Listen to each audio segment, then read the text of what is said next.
Hello everyone, this is Anuradha Sharma and you're watching my channel IELTS with Anuradha. Part 1. First, you have some time to look at questions 1 to 6.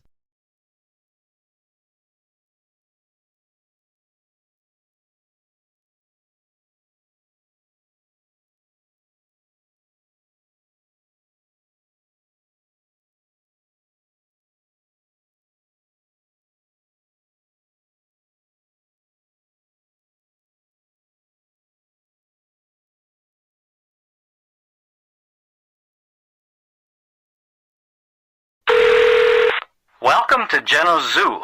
How can I help you? Yes, I'm interested in coming to the zoo with 3 visitors from Japan.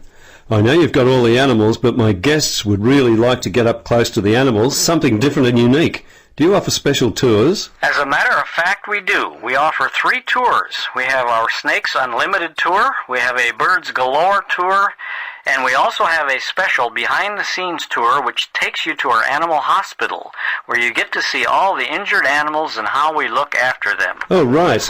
Well, one of the girls is studying to be a vet, so I think the behind-the-scenes tour would probably appeal to her. I think Tomo would like to hold a snake, and the birds sound fascinating too. Tell me, is it possible to do all 3 tours? Yes, actually it is. The Snakes Unlimited tour kicks off at 10:15 and goes for an hour. The second tour with the birds start at around noon, and the last tour happens at 2:30. So it is possible to do all the tours during your visit to the zoo. Great. Now, the only thing I want to know is, how much does all this cost? Well, let's see. The admission price is $15.95 and the tours are extra. If you're interested in the snakes tour, it's going to cost $5.50, but that price includes being able to hold a python. The birds tour is where you get to hold an adult eagle. That one costs $6.50, and I think the third tour costs $9.50, yes. And you get to hand feed the baby kangaroos. Before you hear the rest of the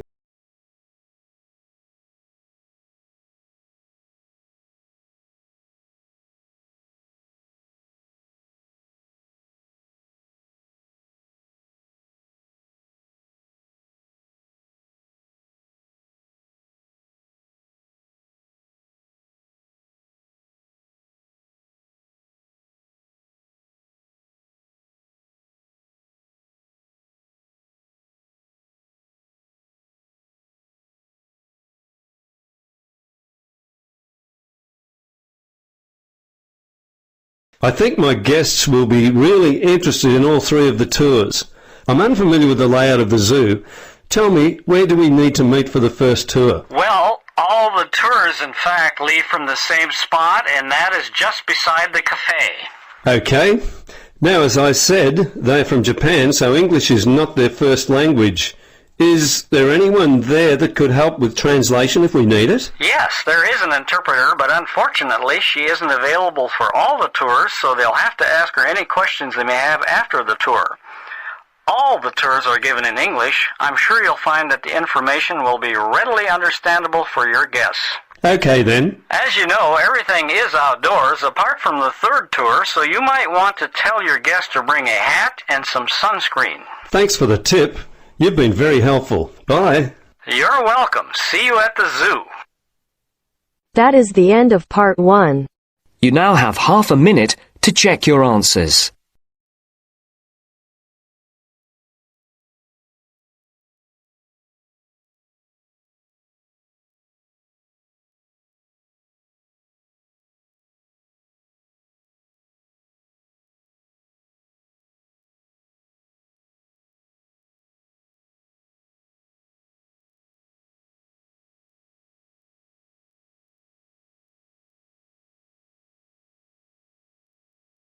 Now turns to Part 2. Part 2. You're going to hear a talk by a tour guide about the local history of Harbour Town. First, you have some time to look at questions 11 to 15.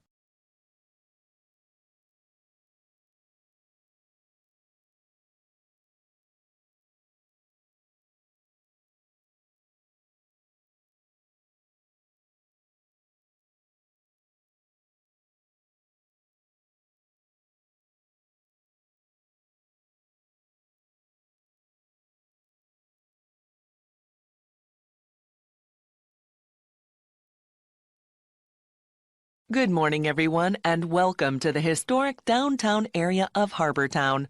I'm going to give a presentation on the history of the area before I let you all go. There's great weather today, so I'll try to keep this short. So, from this room, you can see most all of the historic area. This intersection is where the city was first founded, about 350 years ago. The San Gabriel River is wide and deep, and it was an excellent waterway for the movement of goods. Harbour Town used to produce lots of beef and oranges. Before the city grew, there was lots of open land for grazing and planting fruit trees. They traded these products with other towns and cities. The weather in this region is excellent for growing oranges because there are warm summers and mild winters. Citrus fruits can't survive in places where there is severe frost. At the height of citrus cultivation, there were over 500 orchards growing citrus fruit. Unfortunately, this fertile land also had lots of oil underneath it. In the rest of the country, new technology required the energy found in fossil fuels. After the first oil wells were tapped, agriculture gradually gave way to industry.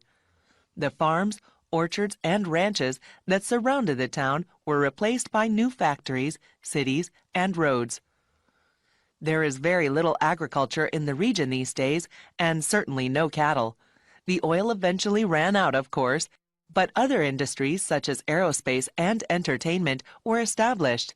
Well, that's a brief history of Harbour Town. You can use one of the computer terminals available in the main office if you want more information.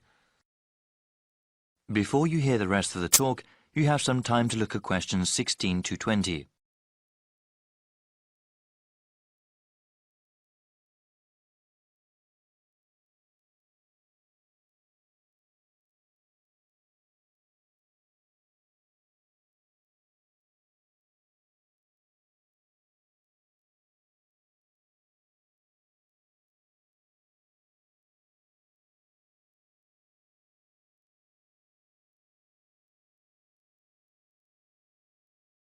I will highlight some of the sites here just to give you an idea of what we have in the historic center of Harbour Town.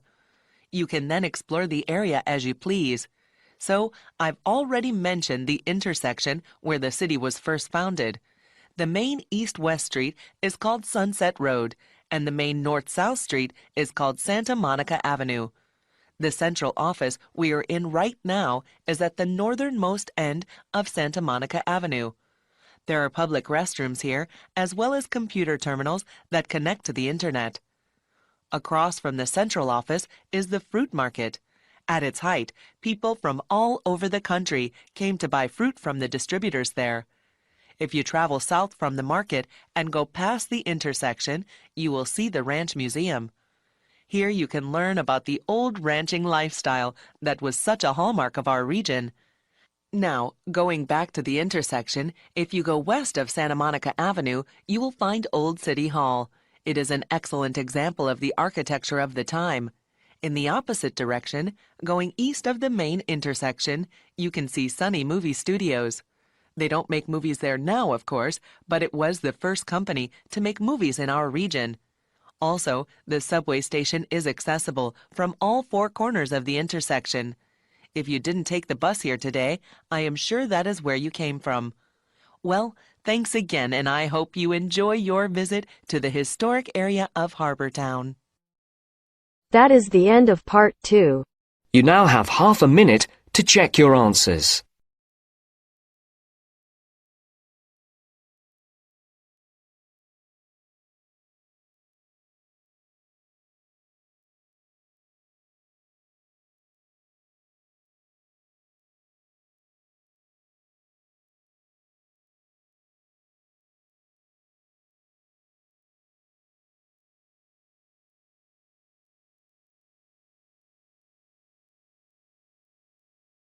Now turns to part 3.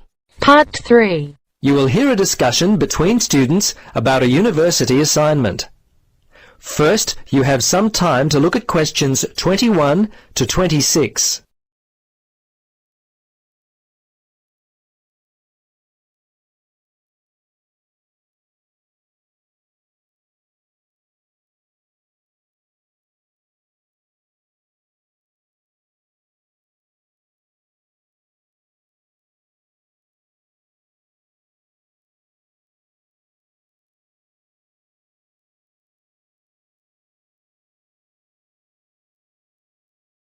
Well, as you know, we have to plan and conduct a survey. How should we organise this?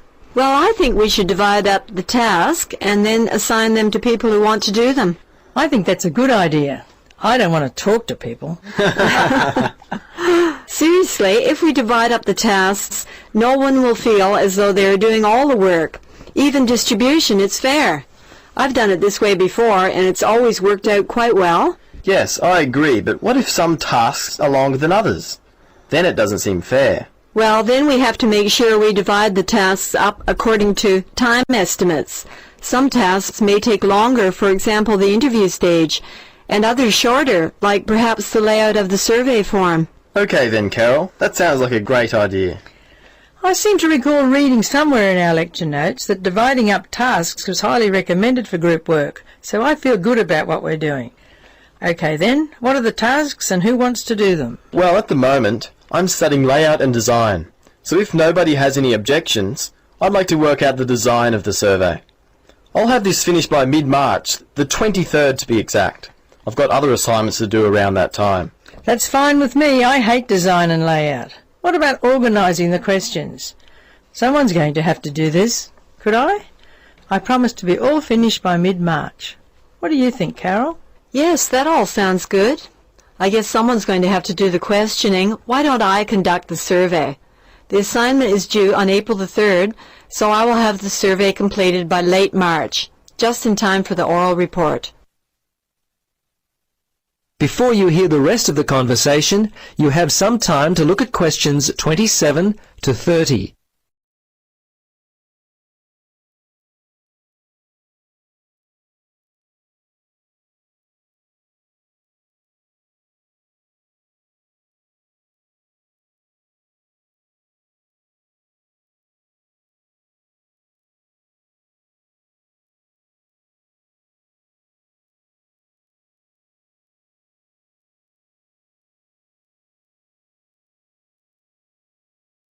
Yes, about that oral report, does anyone have any notes from last lecture? There were some good ideas about how to give a good oral report. Yes, I happen to have them right here. There were some very helpful suggestions given by Professor Thompson. Should we take a moment to go through them? Yes, please. Well, firstly, the report itself is due after the survey has been handed in. I believe our group will be presenting it on the 12th of April. 12th of April? That's the date of my accounting exam. Anyway, Professor Thompson said we mustn't speak longer than 20 minutes, or less than 15. He said when it comes to assigning grades, he will be looking for speakers to maintain eye contact with the audience. In other words, don't just stand up and read the presentation. That's been my problem in the past. I spend all my time looking at my notes and the audience gets bored. Yes, that's right. Another point to remember is to make good use of gestures. Standing there like a robot is also very boring for the class.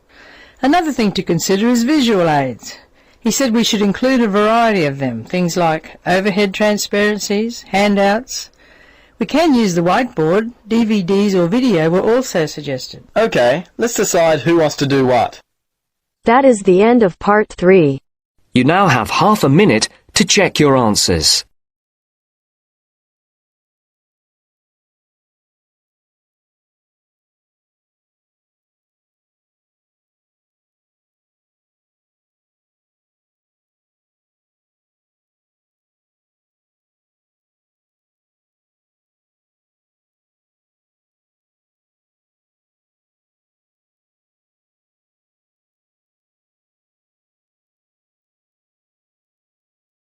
Now turns to part 4. Part 4. You will hear a lecturer giving a talk on cochlear implants. First, you have some time to look at questions 31 to 40.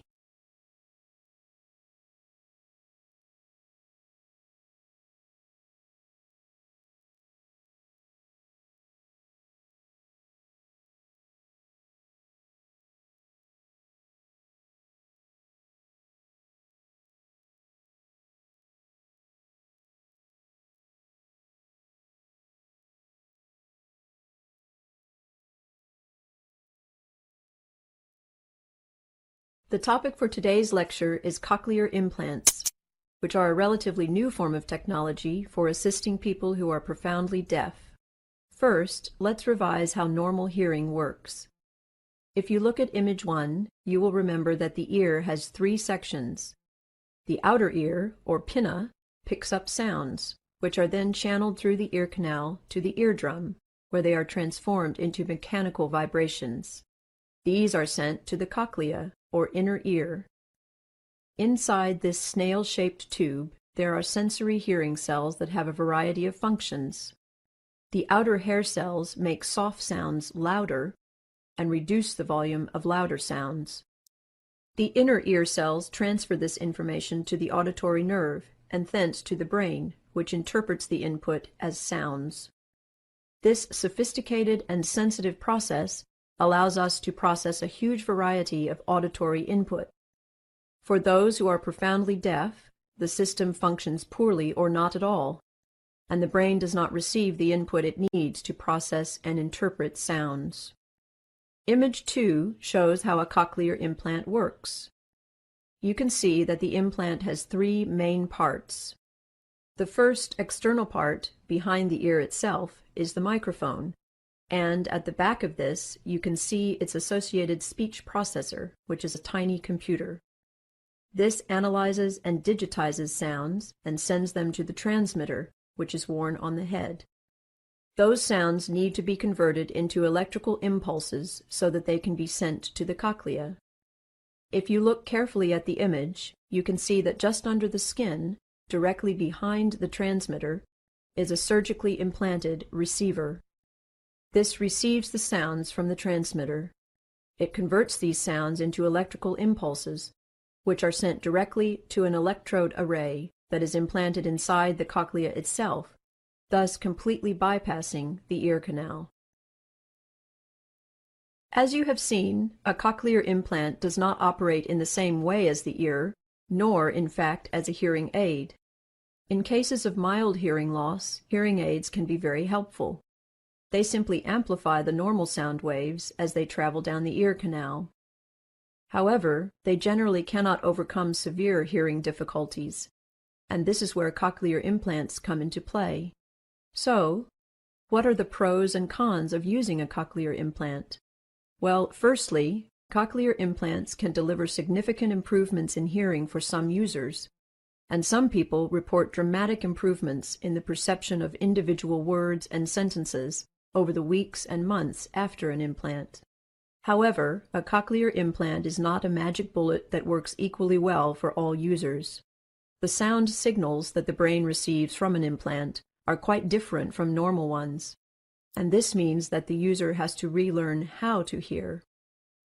Many users report that speech sounds robotic after a cochlear implant, and the degree to which people can adjust to this new kind of hearing varies hugely with each user and situation. It is important to understand that a cochlear implant is not a cure for deafness and that the user is still deaf. Especially for a child, an implant is a long-term commitment, involving lengthy and intensive training. The user must learn to reinterpret sounds and will likely need to augment this with speech therapy so that people in the community can easily communicate with them. The implants work much better in quiet situations than in noisy ones, so they still need to learn to lip read and to use sign language. The surgery itself is not without risk, though it has greatly improved since it was first performed, and there is some possibility of damage to facial nerves. Another disadvantage of a cochlear implant is that the surgery may remove any natural hearing that the deaf person still retains. This takes away the possibility of using a hearing aid should the implant not be effective. For this reason, many users have implant surgery performed on only one ear, the one with the least natural hearing. So, who is best suited to receiving an implant? Many factors impact on this decision. The most significant one appears to be the duration of the deafness, and as you would expect, those who have been deaf for a long time generally have lower success rates. The second related factor is how old the patient was when they became deaf, and maybe more significantly, whether they had learned to speak before they became deaf. Those who become deaf postlingually generally have better outcomes. Another factor is the health and structure of the cochlea and how many nerve cells the user retains. This is related to the cause of the hearing loss, and recent research is exploring how the spinal ganglion or nerve cells are affected by disease. That is the end of part 4. You now have half a minute to check your answers.